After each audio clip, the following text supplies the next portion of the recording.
Halo, selamat datang di Alur Cerita Film di Cinema. Terima kasih sudah klik video ini and enjoy. Di awal episode 8, kita akan flashback ke 4 tahun yang lalu ketika Hyunwoo pergi berkencan dengan Hae-in. Hyunwoo merasa aneh karena hanya mereka berdua yang ada di sana. Ya iyalah bang, pacarmu yang sewa tempat itu khusus untuk kalian berkencan. Mendengar suara musik yang romantis, tentu Hyunwoo juga merasa sedikit ada yang berbeda. Sehingga Hae-in lalu meminta petugas untuk mengganti musiknya.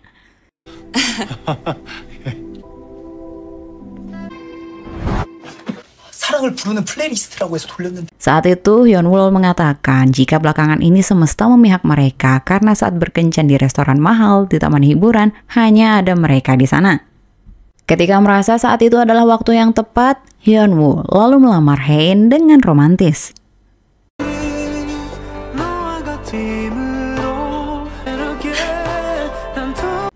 Dan flashback pun usai.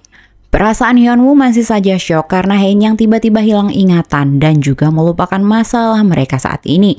Namun karena tak ingin membohongi Hae-in, akhirnya Hyunwoo memutuskan untuk memberitahu apa yang terjadi sebenarnya.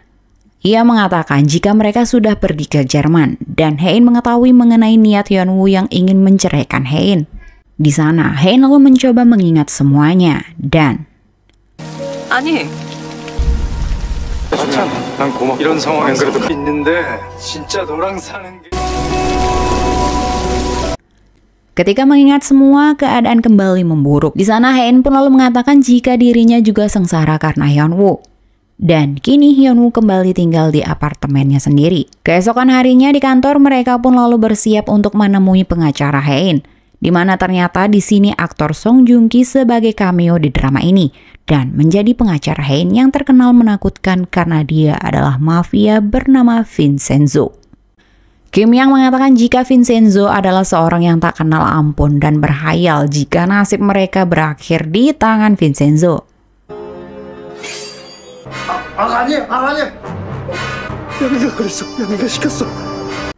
Saat berdiskusi, Vincenzo membahas mengenai perceraian mereka yang pastinya akan disorot media sehingga sangat berpengaruh terhadap image Hae-in. Di sana Hyunwoo menyerahkan semua alasan perceraian mereka pada Hae-in. Sampai akhirnya hari itu mereka bercerai. Ketika dalam perjalanan Hae-in pun teringat saat masih berpacaran. Hyunwoo mengajaknya menaiki kereta bawah tanah.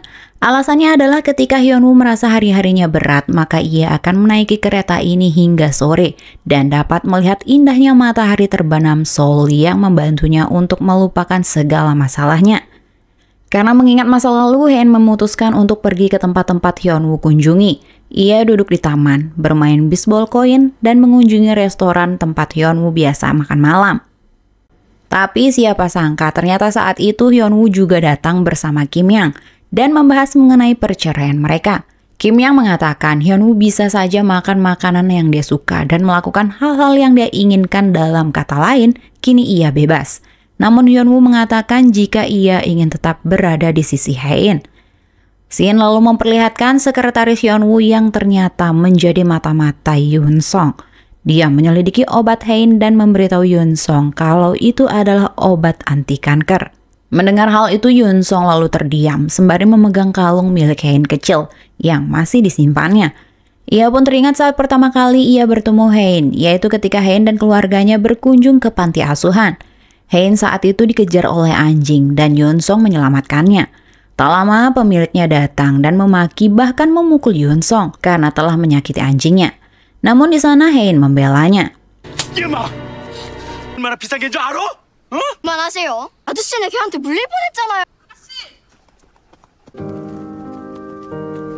Ketika semua pergi meninggalkan Yoon Song, namun Hae-in kembali untuk menutupi luka Yoon Song dan mengucapkan terima kasih. Hal itu tentu membekas di hatinya. Di sanalah kemudian Yoon Song mendapat kalung Hae-in yang terjatuh yang kemudian ia simpan sampai saat ini.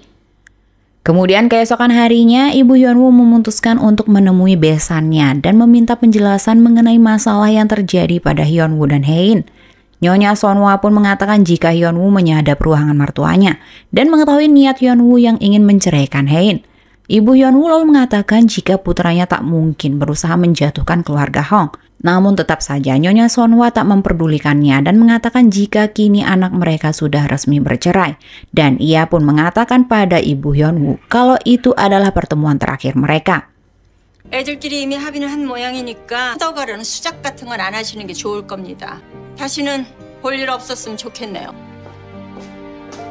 Mendengar berita buruk itu, tentu saja Ibu Hyunwoo pun kembali ke Yongduri dengan kesedihan. Melihat istri dan ibu mereka tak baik-baik saja, tentu ayah dan kakak-kakak Hyunwoo berusaha untuk kuat dan tenang. Hyunwoo kini berhasil mendapat daftar nama orang-orang yang memiliki jam tangan itu, yang ternyata hanya ada satu di Korea. Yang membeli jam itu ternyata adalah Nyonya Mo Sul-hee. Kini Shin pun memperlihatkan Hyunwoo yang mengetahui kalau Yoon Song ini membuntuti Hae-in saat akan ke rumah sakit dan menjadikan sekretarisnya mata-mata. Ya, kini Hyunwoo sudah tahu kalau sekretarisnya memberitahu Yoon Song mengenai obat Hae-in. Mereka pun kini sama-sama ingin melindungi Hae-in dan Yoon Song merasa sangat yakin jika Hae-in akan memilihnya. Saat akan masuk ke mobilnya, Hyunwoo lalu melihat jam tangan itu dan kini ia sadar jika Yoon Song adalah anak dari Mo Sul-hee. Kemudian saat akan rapat dengan para investor, kini mereka akhirnya mengetahui jika keuangan Queen's Group tidak baik-baik saja. Sehingga mereka akhirnya pergi dari sana dan proyek Suchol terancam gagal. Namun semua sesuai dengan rencana Yoon Song. Ia pun menawarkan Suchol pinjaman dana dengan jaminan saham Queen's Group. Mereka pun sedang bersiap untuk menandatangani kesepakatan itu. Mereka terlalu mempercayai Yoon Song yang siap membuat keluarga mereka hancur. Saat Hyunwoo berusaha untuk mencegahnya, Ketua Hong malah mengusir Hyunwoo dari sana. 할아버님, 나가! Oke, welcome to the Hell Hong family. Kemudian hari itu ternyata akses Hyunwoo di perusahaan sudah diblokir, sehingga dia tidak bisa mengakses data-data di perusahaan lagi. Dan tiba-tiba saja seorang staf dan tim keamanan meminta Hyunwoo untuk meninggalkan ponsel, laptop, serta lainnya dan segera meninggalkan kantor. Tapi saat itu Hae-in melihatnya dan mengusir mereka. Hae-in lalu bertanya kenapa Hyunwoo masih bertahan di perusahaan. Karena ia tahu jika Hyunwoo ingin bebas dari dirinya dan keluarganya. Namun jawaban Hyunwoo adalah ia masih ingin berada di sana. Kemudian saat keluar dari kantor, Hyunwoo lalu bertemu dengan Bibi Bomja. 하는 게 좋을걸? 아니면 확 치워버릴걸? Ia begitu marah ketika mengetahui Hyunwoo menceraikan Hae-in dan mengira ada wanita lain. Tapi Hyunwoo mengatakan jika Hae-in adalah satu-satunya dalam hidupnya.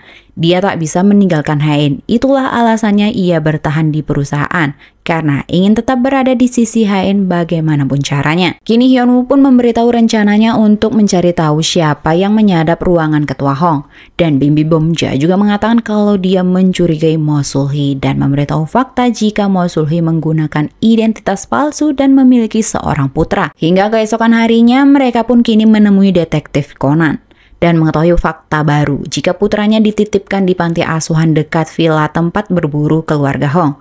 Ya, panti asuhan itu disponsori oleh Queen's Group semenjak Ketua Hong bersama dengan Nyonya Sul-hee. Mereka lalu pergi menemui Ajusi di villa untuk mencari tahu faktanya.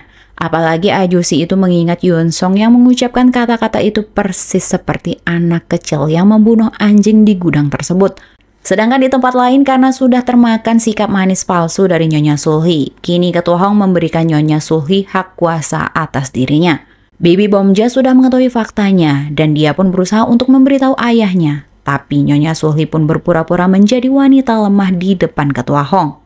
Bomja lalu membeberkan fakta mengenai Nyonya Sul-hee yang berpura-pura dan memakai identitas palsu serta ia juga pernah dipenjara.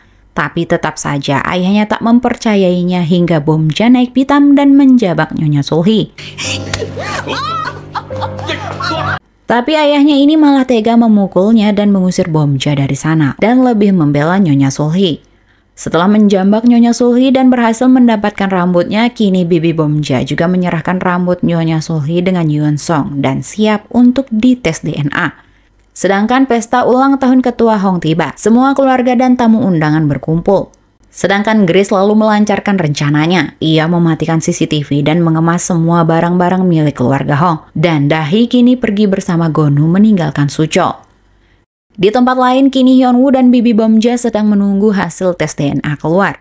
Ternyata benar terbukti jika Sulhi dan Yoon Song adalah ibu dan anak.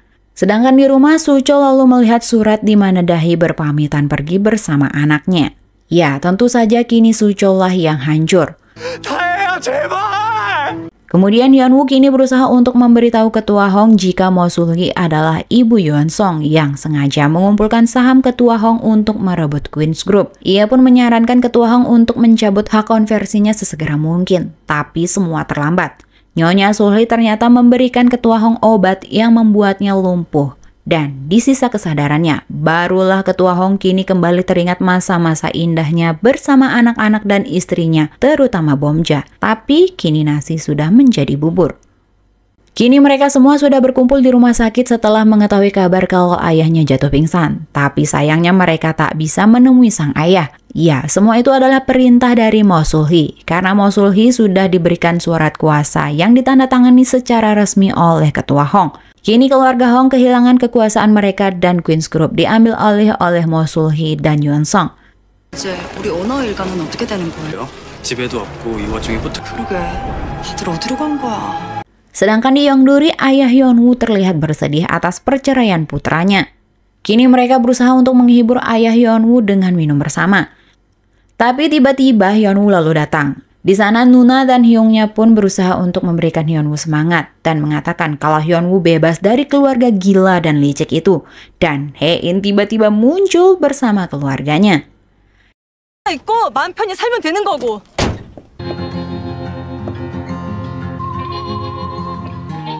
왔구나.